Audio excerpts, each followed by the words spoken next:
Hello, good morning friends. स्वागत है आप सभी का हमारे YouTube channel the best steno classes में। अगर आप हमारे चैनल पर नए हैं तो हमारे चैनल को सब्सक्राइब कर लीजिए, बेल आइकन को दबा लीजिए। आज का डिक्टेशन 100 वर्ड पर मिनट पर होगा, तो चलिए स्टार्ट करते हैं आज का डिक्टेशन। स्टार्ट।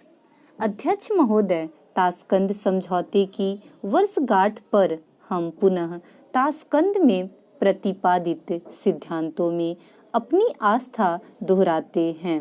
ये वे सिद्धांत हैं जो हमें गांधी जी और शास्त्री जी से मिले थे।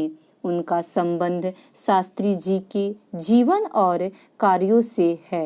हमें इस चीज के कुरेदने से कुछ हासिल नहीं होगा कि इस समझौते से क्या उतना लाभ हुआ जितनी आशा थी, और अगर नहीं तो इसमें किसकी गलती थी। ज़्यादा लाभदायक यह होगा कि हम स्वयं से तथा दुनिया से यह कहें कि भारत अब भी इस समझौते से वचनबद्ध है। शास्त्री जी ने हमें जय किसान का नारा दिया। यह नया नारा एक तरह से हमारे पुराने नारे जय हिंद की व्याख्या है। हिंदुस्तान को विजय केवल सिपाहियों और किसानों के कारण मिल सकती है। जवान हमारे देश की स्वतंत्रता की रक्षा करते हैं तथा वे भी उसकी रक्षा करते हैं जो काम करते हैं और पैदा करते हैं। कच्छ विवाद की परीक्षा की घड़ियों में तथा बाद में उत्तरी सीमा पर विवाद के दौरान शास्त्री जी देश को यह समझाना चाहते थे कि राष्ट्र की सुरक्षा के लिए केवल सैन्य शक्ति ही नहीं अपितु आर्थिक आधार भी मजबूत होना चाहिए। इस समय यद्यपि लड़ाई नहीं हो रही है किंतु आक्रमण का भय नहीं हटा है। जवानों को जागते रहना है।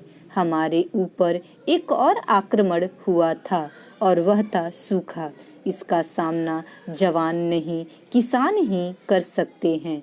जब तक हम अनाज के मामले में आत्मनिर्भरता नहीं प्राप्त कर लेते, हमारी सुरक्षा और हमारा अस्तित्व खतरे में रहेंगे। यह हमें कम से कम समय में 4-5 वर्षों में करना चाहिए।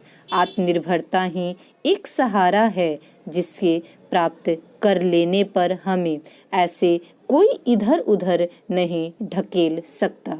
मेरी समझ में शास्त्री जी ने जब यह सार्थक नारा दिया था तो उनके दिमाग में यही बात थी। उनकी स्मृति में जब हम श्रद्धांजलि अर्पित कर रहे हैं, बहुत से लोग हमारे साथ हैं। हमें उनका अभाव खटकता है क्योंकि हम उनके करीब थे और उनकी सलाह और उनका पथ प्रदर्शन पाने के हम आदी हो गए थे। राष्ट्र को अपनी समस्याओं के बारे में उनकी व्यग्रता और उनके सौम्य अस्तित्व का अभाव खटकता है। वे भारत माता के एक महान सपूत थे और भारतीय मानस के निर्माताओं में से थे।